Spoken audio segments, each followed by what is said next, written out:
here from Rain Country. God is good all the time, and I'm here to talk about even more uses of zucchini. So if you haven't seen the video I just put out, I think last week it was, I'll go ahead and link to it right up here and also in the description box down below so you can see some ideas, and feel free to read through those comments because you'll see even more ideas. Now with that said, one lady commented that she uses zucchini to make a homemade ice cream, like a vanilla ice cream or whatever. And so I gave that a try, and it turned out pretty good. Now I'm still on my detox diet, so I'm still going vegan and sugar-free and grain-free and all that kind of stuff. So though I did take a couple of tastes of that because I had to see how it turned out. What I did with mine, with the one I made for Patrick, is I added some whipping cream to it and then blended it up really good and then added the vanilla extract, and then I put it in a big glass container in the freezer, and every hour or so I would stir it up really good to keep it from turning hard. But anyway, it was just me experimenting, and though I know he doesn't like it near as much as just regular vanilla ice cream, he said it turned out pretty good. And I did also make up some chocolate syrup to put on top of it, so he ate it like he normally would regular ice cream. And if you haven't seen my chocolate syrup recipe, I'll go ahead and link to it up there and down below. Now as you can see, even with all these new ideas, old and new ideas, I still am having a heck of a time keeping up with the zucchini. So I'm dehydrating it every single day, and I've gone ahead and started freezing some and just chunking it up like I said in the last video, but I'm storing it in the quart jars and then freezing it, and that works really good because then when I'm ready to make like that beef veggie bake that I was talking about in the previous video, I can just take the jar out, thaw it out, and then just dump it in the pan and add in my other vegetables. And so that does work really good. I'm just not doing the food saver thing anymore. I'm just sort of fed up with that and fed up with the plastic bags. So even though the jars take up more room, I just feel a lot better and it's easier to use, and I'm not messing around with all that garbage. So the ideas I wanted to throw out to you that are a little bit new and different, besides the ice cream one, that wasn't my idea. But with that, it brought some other ideas to mind. And one of those is taking my, I've got some soaked pecans and cashews here, and I have a video on how you can make your own homemade pecan cashew milk, and then from that I have another video of how you can make your own vegan cheese using the pulp from the pecans and cashews. So what I did was I tried experimenting with this and adding zucchini to it, and it actually turned out really good. So I made not only the milk with the zucchini in it, I took the pulp that had zucchini in it and then used that to make basically a dip. It turned out a lot softer. It was much harder to get all the liquid out of it for the milk, but that's okay because then it could be used more easily as a spread or even a dip for zucchini chips or even just regular chips or crackers, or to put on bread if you wanted, and it was really quite tasty. So both of these were made with the same idea as the nut milk and the vegan cheese, just with the addition of zucchini. So that's what I'm going to be doing today. I'm going to be adding some water to this. These have been pre-soaked and rinsed, and now I'm going to be filling this up with water. I'll be putting it in my blender, and then I'm going to be throwing probably a couple of thick slices about like this of zucchini in there. And what that does is it doesn't seem to affect the flavor, the wonderful flavor of the pecan cashew milk, but it just increases the overall amount that I end up with at the end. I didn't get as much milk out of it, but I ended up with a lot more pulp, and that was more what I was into. But I do want to say the milk turned out so good. And what I did was, first I blended it all, and then after I drained the milk out of the pulp, then I added some vanilla extract to the milk itself. I didn't want to have it in with the pulp since I was making something more savory with the pulp. So anyway, that's what I'm going to be doing. I've got my rainwater here to add to that. Now another thing, based again off that same idea of the ice cream and the milk, is then just making basically a smoothie, or what I'm calling a shake because I think of it more as a shake. The zucchini, adding the zucchini in there, you can peel it if you don't want it green at all, or throw the peels, and I always try to use the peels as much as possible. But when I made the milk, I did actually peel it for that because I decided I didn't want the milk to be green. But for these, I just left them, I left the peels on. And this is vanilla and this is chocolate. I made these yesterday and have been working on them both. And there's absolutely no sugar or dairy in these, just enough water to make them, the zucchini blend up well. And you can add some nuts to these just directly to this instead of using nut milk, or you can add your nut milk to this when you go to make it. It's going to give it a richer flavor if you do that. And then I just put in, I put in in this one, I added some, probably about a 1/4 cup for a pint of raw cacao powder. And then to this one, I added the vanilla extract, the homemade vanilla extract, and it turned out pretty good. And then after I got about halfway through it, I added some of my homemade cherry extract that is done and it's ready, and that turned out pretty good too.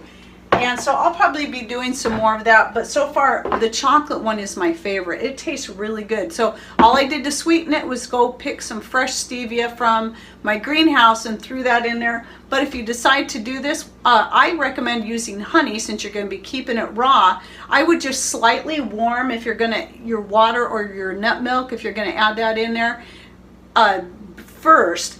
Add the honey to that, just very slightly warm because you don't want to cook your honey at all, and just enough so that it can dissolve better. Then throw it all in there and then blend it, and that should blend pretty good, because that's what I did when I made, actually I didn't even do that with the ice cream. When I made the ice cream, I just put the honey right in there and it actually did blend up pretty well without having to warm any of it. And so that was what I used to sweeten the homemade ice cream. And I forgot to say that earlier. So the whipping cream, the zucchini, and the honey was what I put in that, and then the vanilla extract, of course, and it did turn out quite tasty. Now, you know the pasta idea where you can either get a spiralizer, which on something like this big of a zucchini, I never seem to catch them when they would be small enough to even use in a spiralizer anyway. But I make basically a pasta using these, either chopping them into thin little pieces or using a peeler to make noodles out of, and that's really great. And I'll show you that here in a minute, how I use the peeler to make the noodles. I showed a picture of it in the last video, but I want to actually physically show you.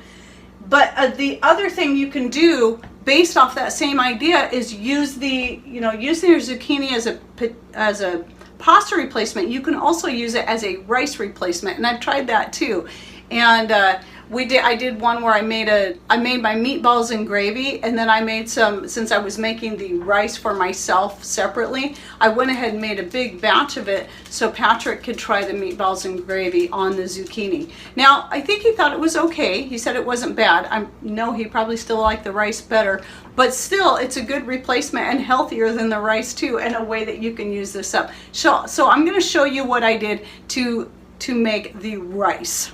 All right, so simply all I did was chop up pieces like this and get my little hand food processor. Oh, that was a leftover piece from the last one I was working on. So anyway, just chop it into pieces like this. Throw it in there. Don't get too much because it'll be hard for you to process it once you do that. So you don't want to do too much at a time. I don't know if this is available anymore on Amazon. I know the last time I looked for it wasn't, but if I can find it, or at least one very similar to it, I'll go ahead and link to it below. I really like this, and it doesn't take any electricity, and it's pretty simple to use. I've had this for quite a few years and it's worked great for me. And it only takes really a few turns, and just check it periodically to see the size you want.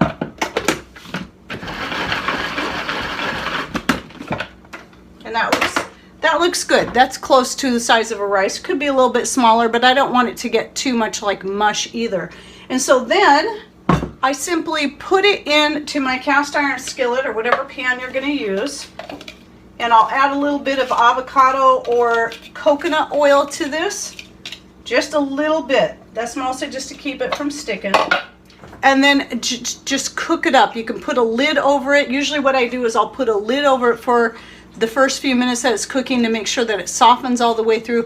Then I like to take the lid off and cook it. You cook it on a low, let it simmer really a very low heat, well, not too low, but low enough that it's not going to burn it, but you're going to be cooking out that excess water, because you know how zucchini is once you start doing anything with it, it's, you know, it's full of a lot of water. And so you're going to want to cook as much of that water out as you can. You want to get it tender, but you want to cook that water out so that it's not too runny when it's done. And then just treat it like you would any other kind of rice. You can put your liquid aminos on there, or your coconut aminos.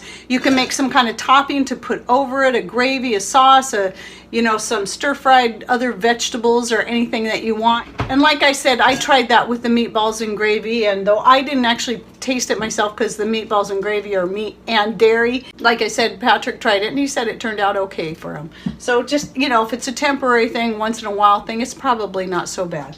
So just to clarify, Patrick said it was good. Okay, so I'm going to do some more of this later because that's what I'm going to be having for lunch. I'm going to make myself kind of an Asian dish, and it's going to be totally vegan and all that until I'm done with my detox diet. And that's all I'm doing. I'm just doing a detox diet.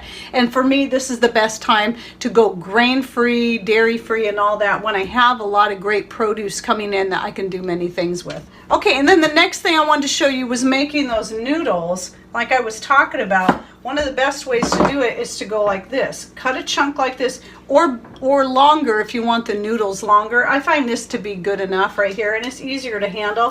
Just peel it. Now you can peel all the peels off and then just do something else with them, but I just include them. I count them as part of the noodles. And you just peel it like that. And I just work my way around and all the way to the center. And you can also, here's another option. If you don't like the noodles that wide, then cut your strips in the width that you want. You can go narrower than that if you prefer, and then peel like this. And that's another way to do it until you get the amount that you want. And don't boil them.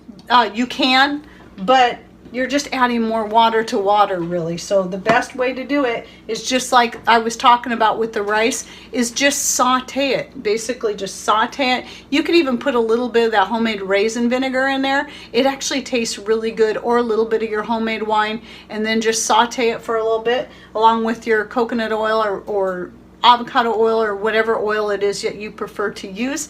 And it makes a really good pasta replacement. You can put spaghetti sauce on it.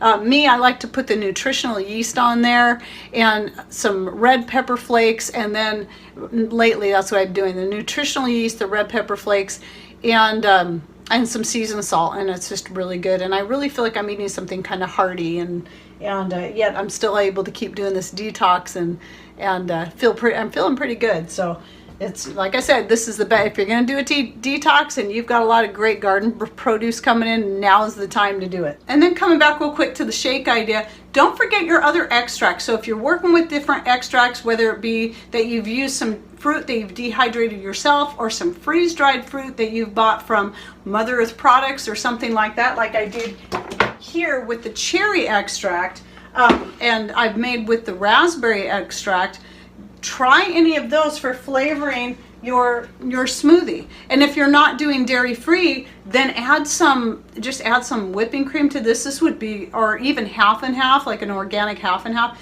This would be really, really good. Oh, I forgot to mention, I also put coconut in this. That's why I didn't use nut milk in it, because instead of making a nut milk and adding it to this, I actually put coconut straight in there because I was trying to make something thick. I wasn't trying to make a separate milk, so I figured instead of making the milk and add it in there, I'll go ahead and put the coconut in, just like I was mentioning earlier with the nuts. So if you're making it like this, you're wanting something thick that's more like a milkshake, then you can do it that way. Or you can use your half and half or whatever it is, or your pre-made nut milk, and that's just one thing you can do. And so there's so many different options you can do to make a real tasty, kind of a sweet treat, you know, whether it be you use stevia or honey or some coconut sugar or organic cane sugar, whatever it is.